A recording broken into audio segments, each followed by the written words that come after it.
कैसे हैं आप सब। आज मैं आपको इल्लामा इकबाल की एक नज़म सुनाऊंगी। उससे पहले मैं आपको इल्लामा इकबाल के बारे में थोड़ा सा बताऊंगी। जैसे कि आपको पता है कि इल्लामा इकबाल हमारे कौमी शायर हैं। इल्लामा इकबाल 9 नवंबर 1977 को सियालकोट में पैदा हुए। इल्लामा इकबाल की वफ़ात 21 अप्रैल 1938 को लाहौर में हुई और उनका मज़ार लाहौर में है। आइए अब हम अपनी नज़म पढ़ते हैं। इकबाल की नज़म का नाम है हमदर्दी।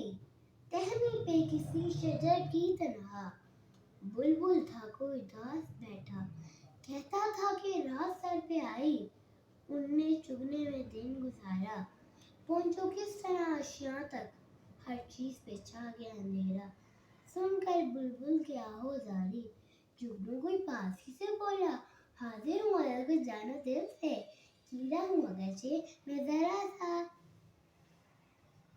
क्या गम है जो रात है अंधेरी, मेरा मैं रोशनी करूँगा, अल्लाह ने दिया मुझको मशल, चमका के मुझे दिया बनाया है, लोग वहीं जहाँ में अच्छे आते हैं जो काम दूसरों के।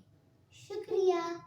और आप please subscribe, like and share कीजिए। शुक्रिया।